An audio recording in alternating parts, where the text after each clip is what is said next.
स्वागत है आप सभी का एक बार फिर से एक्सपी क्लासेस में।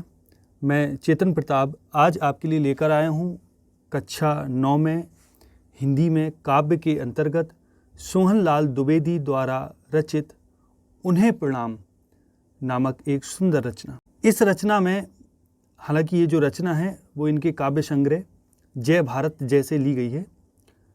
इस रचना में कवि ने उन धीर वीर स्वाभिमानी और साम्राज्यवाद की दीवार को ढाने वाले महापुरुषों के चरणों में अपना प्रणाम निवेदन किया है। यानी कौन से महापुरुष? जिन्होंने देश की आज़ादी में बहुत बड़ा योगदान दिया, चाहे वो ज्ञात हो या अज्ञात हो। तो रचना बहुत अच्छी है। तो इसको शुरू करने से पहले यदि आपने अभी तक चैनल को सब्सक्राइब नहीं किया है तो ज़रूर कर लें, साथ ही साथ बेल आइकन भी ऑन कर लें, जिससे आगे जो भी हम वीडियो दें उसका नोटिफिकेशन आप तक पहुँचे, आप उसका लाभ उठा सकें। तो चलिए शुरू करते हैं। मैं चेतन प्रताप एक बार फिर से आप सभी का स्वागत करता हूं एक्सपी क्लासेस में। रचना बहुत सुंदर है, आपको पढ़ के बहुत ही आनंद आएगा। समझे पहला पद जो है, भेद गया है दीन अश्रु से जिनका मर्म, मुहताजों के साथ न जिनको आती शर्म, किसी देश में किसी वेश में करते कर्म, मानवता का संस्थापन ही जिनका धर्म, ज्ञात नहीं है जिनके नाम उन्हें प्रणाम सतत प्रणाम। कि कवि कहते हैं उन्हें प्रणाम सतत प्रणाम। तो इसमें जो है फिर आगे और देख लें, पूरा पढ़ते हैं यहाँ तक। कोटि कोटि नंगो भिकमंगों के जो साथ, खड़े हुए हैं कंधा जोड़े उन्नत मात, शोषित जन के पीड़ित जन के कर को थाम, बढ़े जा रहे उधर जिधर है मुक्ति प्रकाम। प्रकाम माने पर्याप्त। ज्ञात और अज्ञात मात्र ही जिनके नाम, वंदनीय उन सत्पुरुषों को सतत प्रणाम। यानी कवि ने उन महापुरुषों को प्रणाम किया है जो दीनहीन निर्बल के लिए सेवा में तत्पर हैं, जो स्वाभिमानी हैं, धीर वीर हैं, उनको कवि ने यहाँ प्रणाम किया है। तो समझे जरा। अब पहला क्या कहते हैं, भेद गया है दीन अश्रु से जिनका मर्म। मर्म माने हृदय, जो कोमल हृदय है वो। कि ऐसे महापुरुष, उन महापुरुषों को कोटि प्रणाम है जो निर्धन। भेद गया है दीन अश्रु से। दीन अश्रु से का अर्थ है इधर कि जो दीनहीन लोग हैं ना, निर्धन और असहाय साधनहीन लोग हैं, कि जिनके आंसुओं से उन महापुरुषों का हृदय बिंध गया है। कि भेद गया है दीन अश्रु से जिनका मर्म, मोहताजों के साथ न जिनको आती शर्म। कि वे ऐसे महापुरुष, मैं उन महापुरुषों को प्रणाम करता हूं जिनका हृदय बिंध गया है। अर्थात भेद गया माने बिंध गया है, द्रवित हो गया है। किनके आंसू को देखकर? निर्धन और साधाहीन व्यक्तियों के आंसू को देखकर। मोहताजों के साथ न जिनको आती शर्म। ये ऐसे महापुरुष जिनको उन मोहताज लोगों के साथ रहने से, यानी कंगालों और गरीबों के साथ रहने से जिनको लज्जा यानी शर्म नहीं आती, शर्म यानी लज्जा नहीं आती, ऐसे पुरुषों को बहुत बहुत प्रणाम है। किसी देश में किसी वेश में करते कर्म, मानवता का संस्थापन ही जिनका धर्म। कि ऐसे महापुरुष जो किसी भी देश में हो, चाहे किसी वेश में हो, चाहे कैसी वेशभूषा धारण करने वाले हो, ऐसे महापुरुषों को जिनका काम ही है मानवता का संस्थापन करना, अर्थात मानवता की स्थापना करना, ऐसे महापुरुषों को मेरा प्रणाम है। ज्ञात नहीं है जिनके नाम उन्हें प्रणाम सतत प्रणाम। कि कवि कहते हैं कि ऐसे महापुरुषों का, हालांकि मुझे नाम ज्ञात नहीं सभी का, लेकिन फिर भी उन महापुरुषों के चरणों में कोटि प्रणाम सतत प्रणाम, अर्थात निरंतर प्रणाम। आगे देखें। कोटि कोटि नंगो भिकमंगों के जो साथ, खड़े हुए हैं कंधा जोड़े उन्नत मात। कि ऐसे महापुरुषों को प्रणाम जो कोटि कोटि नंगो भिकमंगो, नंगो माने जिनके पास कपड़े नहीं, भिकमंगो जो भीख मांग रहे। कि उन महापुरुषों को प्रणाम जो करोड़ों नंगो अर्थात वस्त्रहीन, जिनके पास सही से पहनने के लिए वस्त्र भी नहीं, भिकमंगो जो भीख मांग रहे, जो ऐसे लोगों के साथ खड़े हैं, उन महापुरुषों को कोटि प्रणाम। खड़े हुए हैं कंधा जोड़े उन्नत मात, यानी उन्नत मात माने माथा ऊंचा किए, और जो ऐसे गरीबों के साथ कंधा जोड़े खड़े हुए हैं, ऐसे महापुरुषों को कोटि प्रणाम। शोषित जन के पीड़ित जन के कर को थाम। कि ऐसे महापुरुष ऐसे शोषित जनों के, जिनका शोषण हो रहा है, जन के साथ हैं, पीड़ित जन के साथ हैं, और ऐसे लोगों के कर को थाम, हाथों को थामे हुए हैं। यानी ये महापुरुष शोषित प्राणियों के हाथों को थामे हुए हैं, अर्थात उन्हें अपना सहारा दिए हैं। कर को थाम, कर माने हाथ को थाम, बढ़े जा रहे उधर जिधर है मुक्ति प्रकाम, यानी इनको साथ लेकर वहां बढ़े जा रहे हैं मुक्ति की ओर, जहां पर्याप्त मुक्ति है, मोक्ष है।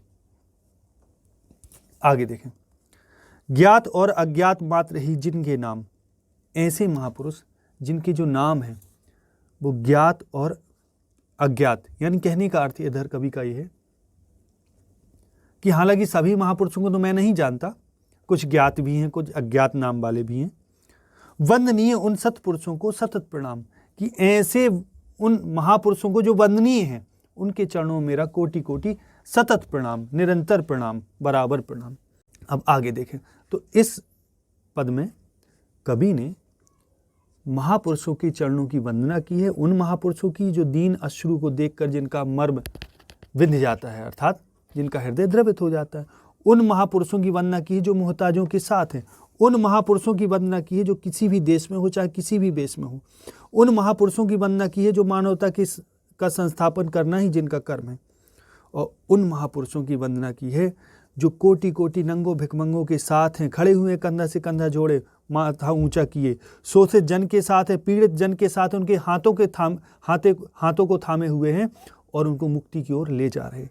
ऐसे महापुरुषों को कवि ने कोटि कोटि प्रणाम कहा है। अब आगे कवि क्या कहते हैं, जिनके गीतों के पढ़ने से मिलती शांति, जिनकी तानों के सुनने से झिलती भ्रांति, झिलती भ्रांति माने भ्रांति को, भ्रम को झेलने के हम लायक हो जाते, छा जाती मुखमंडल पर यौवन की कांति, मुखमंडल माने चेहरा, छा जाती मुखमंडल पर यौवन की क्रांति, जिनकी टेकों पर टिकने से टिकती क्रांति, जिनकी टेकों पर अर्थात संकल्पों पर टिकने से टिकती क्रांति, क्रांति भी टिक जाती है, ठहर जाती है। मरण मधुर बन जाता है जैसे वरदान, मरण मधुर बन जाता है, यानी मरना भी मीठा बन जाता है, उनके लिए मौत भी एक वरदान के समान है। अधरों पर खिल जाती है मादक मुस्कान, ऐसे महापुरुषों के अधरों पर मादक मुस्कान खिल जाती है। नहीं देख सकते जग में अन्याय वितान, और ऐसे महापुरुष जग में अन्याय नहीं देख सकते। अन्याय वितान, प्राण वितान माने फैलाव, अन्याय का फैलाव नहीं देख सकते। प्राण उच्छ्वसित होते होने को बलिदान, कि प्राण भी उच्छ्वसित होते अर्थात निकलते बलिदान होने को। जो घावों पर मरहम का कर देते काम, उन सहृदय हृदयों को मेरे कोटि प्रणाम। तो समझे जरा इसमें अब क्या कहा है कवि ने, कि उन महापुरुषों को, उन कवियों को, कि उन कवियों की वंदना यहाँ कर रहा है कि जिनके गीतों के पढ़ने से मिलती शांति, की जिनके गीतों के पढ़ने से शांति मिलती है, जिनकी तानों के सुनने से झिलती भ्रांति, और उन संगीतकारों की कवि वंदना कर रहा है कि जिनके संगीत के स्वरों को सुनने से, उनकी तान को सुनने से भ्रांति झिल जाती है, अर्थात भ्रांति को हम दूर कर देते हैं, या भ्रांति को सहन करने की, भ्रांतियों को दूर कर सकने की हमें सामर्थ्य प्राप्त होती है, यानी हम भ्रांतियों को झेल लेते हैं। छा जाती मुखमंडल पर यौवन की क्रांति, जिनकी टेकों पर टिकने से टिकती क्रांति, यानी अब कभी उन क्रांतिवीरों को प्रणाम कर रहा है कि छा जाती मुखमंडल पर यौवन की क्रांति, कि जब ऐसे क्रांतिवीरों के बारे में जब सुनते हैं, पढ़ते हैं या उनके दर्शन करते हैं, तो मुखमंडल पर एक क्रांति छा जाती है, यौवन की क्रांति, अर्थात यौवन आ जाता है, मुख खिल जाता है, चेहरा खिल जाता है पूरी तरह।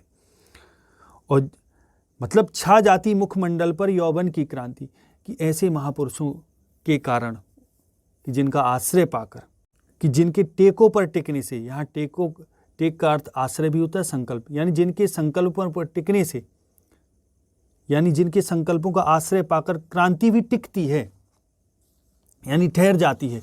ऐसे क्रांतिकारियों के बारे में पढ़ने, सुनने, कुछ भी करने से, उनके बारे में जानने से मुखमंडल पर यौवन की क्रांति आ जाती है, अर्थात मुखमंडल में पूर्ण आभा छा जाती है, पूर्ण तेज छा जाता है, चेहरा खिल जाता है। मरण मधुर बन जाता है जैसे वरदान, और कभी उन क्रांतिकारियों को प्रणाम करता है जिन्हें देश हित में मृत्यु भी ऐसी लगती है जैसे वरदान हो। अधरों पर खिल जाती है मादक मुस्कान, और देश के लिए बलिदान होने का उनको जब सौभाग्य प्राप्त होता है तो उनके जो अधर है, ओंठ है, उन पर मादक मुस्कान छा जाती है, खिल जाती है, मद भरी मुस्कान छा जाती है। यानी जो बड़े बड़े वीर योद्धा हो गए हैं देश में बलिदान देने वाले, उन्होंने फांसी के इस फंदे को भी बहुत मुस्कान से हंस हंस कर गले लगाया। अधरों पर खिल जाती है मादक मुस्कान, नहीं देख सकते जग में अन्याय वितान की। ऐसे महापुरुष संसार में अन्याय को नहीं देख सकते, अर्थात वे अन्याय का वितान माने फैलाव नहीं देख सकते, वे अन्याय को मिटाने के लिए तैयार हो जाते। प्राण उच्छ्वसित होते, यानी प्राण उच्छ्वसित का मतलब है निकालना, बाहर निकालना, यानी वो प्राणों को भी त्यागने के लिए तैयार रहते। होने को बलिदान, यानी प्राण भी उनके झटपटाते हैं कि देश हित में बलिदान हो जाए। जो घावों पर मरहम का कर देते काम, उन सहृदय हृदयों को मेरे कोटि प्रणाम। कि कवि कहते हैं अंत में उन सहृदय यानी सज्जन व्यक्तियों को प्रणाम करते हैं जो ऐसे ऐसे काम करते हैं कि जो घावों पर मरहम का कर देते काम, यानी जिनके कामों से ऐसा लगता है जैसे घावों पर मरहम लग गई हो। तो ऐसे सहृदयों के हृदय को कवि करोड़ों करोड़ों प्रणाम अर्पित करता है, अपने प्रणाम प्रकट करता है। तो फिर से समझे जरा कि कवि ऐसे गीतकारों को, कवियों को ऐसे प्रणाम करता है जिनके गीत पढ़ने से शांति मिलती है। संगीतकारों के संगीत की ताने सुन के भ्रांति झिल जाती है, और ऐसे क्रांतिवीरों को प्रणाम करती है कि जिनके बारे में सुनने पढ़ने कुछ भी करने से मुखमंडल पर यौवन की क्रांति छा जाती है, अर्थात चेहरा पूरी तरह खिल जाता है, यानी मदमस्त हो जाता है चेहरा। कहने का मतलब है इसकी चेहरे की कांति बढ़ जाती है, सुंदरता बढ़ जाती है कि ऐसे महापुरुषों के बारे में, ऐसे क्रांतिवीरों के बारे में सुन के, और जिनकी टेकों पर टिकने से टिकती क्रांति, जिनके संकल्पों पर का आश्रय लेने से, अर्थात टेकों पर टिकने का मतलब संकल्प धारा को आधार बनाकर क्रांति भी स्थापित होती है, और मरण मधुर बन जाता है जैसे वरदान। और ऐसे महापुरुष उन क्रांतिकारियों को भी कभी प्रणाम करता है कि जो देश हित में मरने को भी वरदान समझते हैं, कि जिनका मरना भी वरदान होता है। अधर पर खिल जाती है मादक मुस्कान, और जिसके अधरों पर मादक मुस्कान खिल जाती है, अर्थात कि वो इतने महान हैं, वो लोग इतने महान हैं कि जब उनकी मृत्यु भी होती है तो बड़े खुशी खुशी उनके ओंठ उस पर खिल जाते हैं, मादक मुस्कान छा जाती, हंसी हंसी वो फांसी पर झूल जाते हैं। नहीं देख सकते जग में अन्याय वितान, कि अन्याय का वितान माने फैलाव नहीं देख सकते। प्राण उच्छ्वसित होते, होने को बलिदान। तो ऐसे महापुरुष अपने प्राणों को भी त्यागने के लिए सतत तैयार रहते हैं, तत्पर रहते हैं। जो घावों पर मरहम का कर देते काम, ऐसे ऐसे इनके कृत्य हैं कि जो घावों पर मरहम का कार्य करते हैं। और उन सहृदय हृदयों को मेरे कोटि प्रणाम, कि ऐसे सहृदयों का अर्थ है सज्जन पुरुषों को कोटि कोटि करोड़ों प्रणाम। अब आगे कवि क्या कहते हैं, अब अगला जो पद है उसको समझें। उन्हें जिन्हें है नहीं जगत में अपना काम, राजा से बन गए भिखारी तज आराम। कि कवि अब उन परोपकारी व्यक्तियों को भी प्रणाम करते हैं कि जिन्हें अपना कोई काम नहीं है, उन्हें जिन्हें है नहीं जगत में अपना काम, जिन्हें अपना कोई खुद का काम नहीं है संसार में, वो तो दूसरे के लिए जी रहे। राजा से बन गए भिखारी तज आराम, जिन्होंने अपने आराम को त्याग दिया और राजा से भिखारी बन गए, अर्थात अपनी सब संपत्ति, धन संपत्ति लुटा दी जन कल्याण में। दर दर भीख मांगते सहते वर्षा घाम, दो सूखी मधुकरियां दे देती विश्राम। और ऐसे महापुरुष जो परोपकार के लिए दर दर भटक रहे, दर दर भिक्षा मांग रहे, और वर्षा और घाम माने धूप, वर्षा और धूप को सहन कर रहे, ऐसे महापुरुषों को, परोपकारी व्यक्तियों को कोटि कोटि प्रणाम। दो सूखी मधुकरियां दे देती विश्राम, कि ऐसे महापुरुष जो भिक्षा मांग के अगर उन्हें दो रोटी भी, मधुकरियां मतलब रोटियां, कि दो रोटी भी अगर उन्हें मिल जाती हैं तो वो उन्हें विश्राम देते, अर्थात उसी से वो संतुष्ट हो जाते हैं, तृप्त हो जाते हैं। जिनकी आत्मा सदा सत्य का करती शोध, कि ऐसे महापुरुष, उनको मैं प्रणाम करता हूँ जिनकी आत्मा सदा सत्य का शोध करती है, अर्थात सत्य की खोज में लगी रहती है। जिनको है अपनी गौरव गरिमा का बोध, कि ऐसे महापुरुष जिनको अपनी गौरव और गरिमा अर्थात मान सम्मान का पूरा ज्ञान है, बोध है, ज्ञान है। जिन्हें दुखी पर दया, क्रूर पर आता क्रोध। कि ऐसे महापुरुष जिनके हृदय में दुखियों के लिए दया है और जिनको क्रूर यानी जो दुष्ट व्यक्ति हैं उन पर क्रोध आता है। अत्याचारों का अभिष्ट, जिनको प्रतिशोध यानी अत्याचारियों जिनका जो अभीष्ट है माने लक्ष्य है वो क्या है, अत्याचारों के प्रतिकार को ही जो अपना लक्ष्य मानते हैं, ऐसे महापुरुषों को मेरा कोटि प्रणाम। उन्हें प्रणाम, सतत प्रणाम, बार बार प्रणाम, निरंतर प्रणाम। यहाँ अर्थ है अत्याचारों का अभीष्ट, जिनको प्रतिशोध, कि अत्याचारियों का जो प्रतिकार है, बदला लेना है, अभीष्ट है। अभीष्ट का अर्थ है लक्ष्य इधर, ठीक। तो प्रतिशोध, प्रतिशोध माने बदला लेना।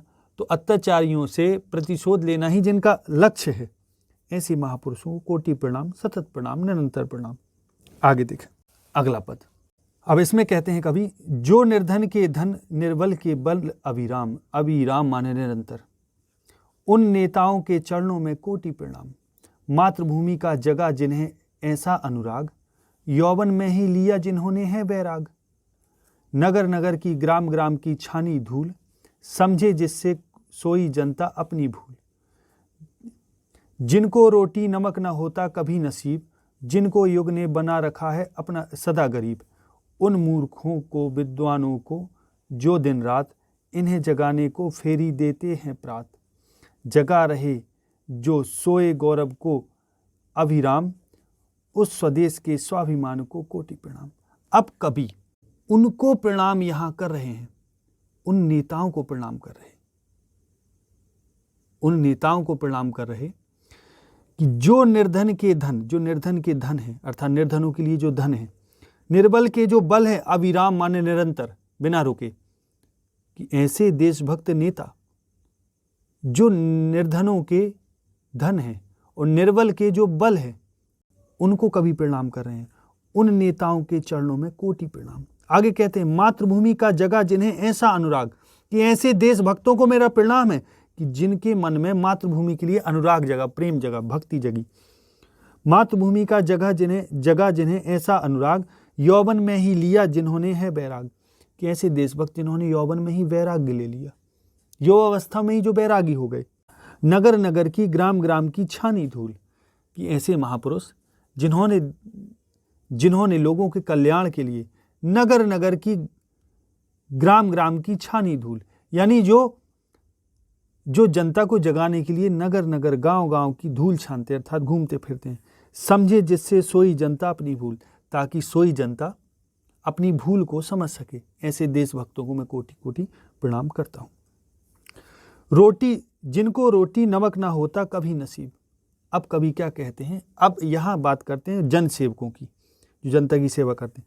जिनको रोटी नमक ना होता कभी नसीब, जिनको युग ने बना रखा है सदा गरीब। कि ऐसे जन सेवक जिन्हें कभी अपने भोजन में रोटी और नमक भी उपलब्ध नहीं होता और जिन्हें युग ने सदैव गरीब बनाकर रखा है, जिनको युग ने बना रखा है सदा गरीब। उन मूर्खों को, विद्वानों को, जो दिन रात इन्हें जगाने को फेरी देते हैं प्रात। कि कभी कहते हैं जो दिन रात ज्ञानी और अज्ञानी व्यक्ति को जगाने के लिए फेरी लगाते हैं, चक्कर लगाते फिरते हैं, घूमते फिरते हैं, ऐसे लोगों को मेरा कोटि प्रणाम है। जगा रहे जो सोए गौरव को अभिराम। अभिराम का मतलब होता है सुंदर। कवि कहते हैं कि जो राष्ट्र के सोए हुए गौरव को जगाने वाले हैं, गौरव को अभिराम माने सुंदर, उस स्वदेश के स्वाभिमान को कोटि प्रणाम। कि जो देश के सोए हुए सुंदर गौरव को जो जगा रहे हैं, अर्थात राष्ट्र के सोए हुए गौरव को जगाने वाले हैं, जो ऐसे स्वाभिमानी, उस स्वदेश के स्वाभिमान को कोटि प्रणाम। ऐसे स्वाभिमानी देशभक्तों को मेरा कोटि कोटि प्रणाम है। कवि कहते हैं कि उस स्वदेश के यानी अपने देश के स्वाभिमान को, अर्थात स्वाभिमान को मेरा कोटि प्रणाम। यहाँ स्वाभिमान का अर्थ है स्वाभिमानी देशभक्त। कि ऐसे स्वाभिमानी देशभक्तों को मेरा कोटि कोटि प्रणाम, उस स्वदेश के स्वाभिमान को कोटि प्रणाम। अब अगला पद, अब अगले पद में कवि क्या कहते हैं, जंजीरों में कसे हुए सिकचों के पार, जन्मभूमि जननी की करते जय जयकार। सही कठिन हथकड़ियों की बेंतों की मार, आजादी की कभी न छोड़ी टेक पुकार। स्वार्थ लोभ यश कभी सका है जिन्हें न जीत, जो अपनी धुन के मतवाले मन के मीत। पहले इतनी देख लेते हैं। अब कवि ने उन महापुरुषों को प्रणाम यहाँ किया हुआ है जिन्होंने देश को स्वतंत्र कराने के लिए जंजीरों में कसे हुए सिकचों के पार की, जो जंजीरों में कसे हुए भी हैं अर्थात बेड़ियां डली हुई हैं और सिकचों से बंधे हुए भी हैं। तो जंजीरों में कसे हुए सिकचों के पार यानी वे देशभक्त जो सीखचों और जंजीरों में जकड़ दिया गया है, जिनको कारागार में डाल दिया, तो कारागार के पार भी उस तरफ आज़ादी है, कारागार के उस तरफ, तो कारागार के पार भी जन्मभूमि जननी की करते जय जयकार। वो अपनी देश को आज़ाद कराने के लिए देश की जय जयकार करते हैं। ऐसे महापुरुषों को भी मेरा कोटि कोटि प्रणाम है। सही कठिन हथकड़ियों की बेतों की मार, आज़ादी की कभी न छोड़ी टेक पुकार। टेक माने संकल्प। कि ऐसे महापुरुष जिन्होंने कठिन हथकड़ियों की बेतों की मार सही, हथकड़ियाँ डली नहीं, बेत खाते रहे, मार खाते रहे, और आज़ादी की कभी न छोड़ी टेक पुकार।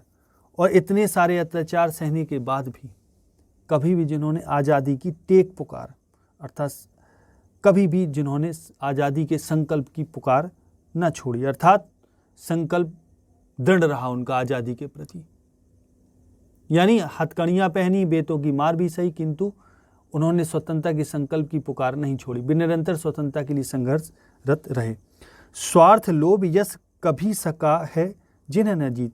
यानी ऐसे महापुरुष जिनको कभी कोई स्वार्थ नहीं जीत सका, कभी कोई लोभ नहीं जीत सका, और कभी यश, व्यक्तिगत यश की भी उन्होंने चिंता नहीं की कि उनका कोई नाम हो, उन्हें जीत न सका। ये चीज़ें उनको जीत न सकी, अर्थात इन चीज़ों के वो अधीन नहीं रहे। जो अपनी धुन के मतवाले मन के मीत, और ऐसे महापुरुष जो अपनी धुन के मतवाले रहे और मन के मीत रहे। ढाने को साम्राज्यवाद की दृढ़ दीवार, बार बार बलिदान चढ़े प्राणों को वार। वार माने लुटाकर, न्यौछावर करके, त्याग के। कि जो तत्पर रहे हमेशा साम्राज्यवाद की दृढ़ दीवार को, मजबूत दीवार को ढाने के लिए अर्थात गिराने के लिए, अर्थात अंग्रेजों के शासन को समाप्त करने के लिए जो हमेशा लगे रहे। और बार बार बलिदान चढ़े, बार बार उन्होंने अपना बलिदान दिया, प्राणों को वार दिया, न्यौछावर कर दिया। ऐसे महापुरुषों को मैं कोटि कोटि प्रणाम करता हूँ। अब आगे कवि क्या कहते हैं। बंद सीकचों में जो हैं अपने सरनाम। अब कवि कहते हैं यहाँ कि बंद सीकचों में है जो अपने सरनाम। बंद सीकचों में जो हैं अपने सरनाम, यानी सीकचों में बंद होती हुई जो अपने सरनाम को बंद करे, अर्थात सरनाम का मतलब होता है प्रसिद्धि। यानी कवि यहाँ कहना चाह रहा है कि जेल के सीकचों में बंद रहने पर भी जिनका यश आज भी फैला हुआ है, कि बंद सीकचों में जो है अपने सरनाम, यानी अपने आप में ही जेल में बंद है फिर भी सरनाम प्रसिद्ध हैं। धीर वीर उन सत्पुरुषों को कोटि प्रणाम। कि ऐसे सत्पुरुषों को कोटि कोटि प्रणाम है जो धीर हैं और वीर हैं। उन्हीं कर्मठों ध्रुव वीरों को है प्रतियाम, यानी प्रत्येक याम मतलब प्रत्येक पहर। कि ऐसे कर्म वीरों को, कर्मठों को, ध्रुव वीर का अर्थ है जो ध्रुव का मतलब होता है दृढ़, स्थिर। ऐसे स्थिर वीरों को, धीरों को, धीर पुरुषों को प्रतियाम, यानी प्रत्येक याम माने पहर, प्रत्येक पहर कोटि कोटि मेरा प्रणाम है। यानी बंद सीकचों में जो है अपने सरनाम, कि जेल में बंद रहने पर भी जिनकी कीर्ति आज भी फैली हुई है, यानी जेल के सीकचों में बंद रहने पर भी जिनका यश आज भी फैला हुआ है, कभी उन यशस्वी सत्पुरुषों को कोटि कोटि प्रणाम करता है। धीर वीर उन सत्पुरुषों को कोटि प्रणाम। उन्हीं कर्मठों, कि वो तो कर्मठ लोग हैं, उन्हीं कर्मठों ध्रुव वीरों को प्रतियाम कोटि प्रणाम। उन्हीं कर्मठ ध्रुव वीरों को प्रतियाम अर्थात प्रत्येक पहर कोटि कोटि प्रणाम है। कभी यहाँ उन सबको प्रणाम करते हैं। अब आगे कभी कहते हैं, जो फांसी के तख्तों पर जाते हैं झूम, जो हंसते हंसते सूली को लेते चूम, दीवारों में चुन जाते हैं जो मासूम, टेक न तजते पी जाते हैं विष का धूम। उस आगत को जो कि अनागत दिव्य भविष्य, जिनकी पावन ज्वाला में है मैं सब पाप हविष्य। सब स्वतंत्र सब सुखी जहाँ पर सुख विश्राम, नवयुग के उस नव प्रभात की किरण लाम। उस मंगलमय दिन को मेरे कोटि प्रणाम, सर्वोदय हंस रहा जहाँ सुख शांति प्रकाम। अब कभी उन महापुरुषों को प्रणाम करते हैं जो फांसी के तख्तों पर जाते हैं झूम, कि जो हंसी हंसी फांसी चढ़ गए, फांसी के तख्तों में चढ़ गए, अर्थात जिन्होंने फांसी को स्वीकार कर लिया, हंसते हंसते सूली को चूम लेते थे, ऐसे महापुरुषों को कोटि कोटि प्रणाम। जो हंसते हंसते सूली को चूम लेते थे, फांसी के तख्तों पर चढ़ जाते थे, दीवारों में चुन जाते जो मासूम, उन मासूमों को कोटि कोटि प्रणाम।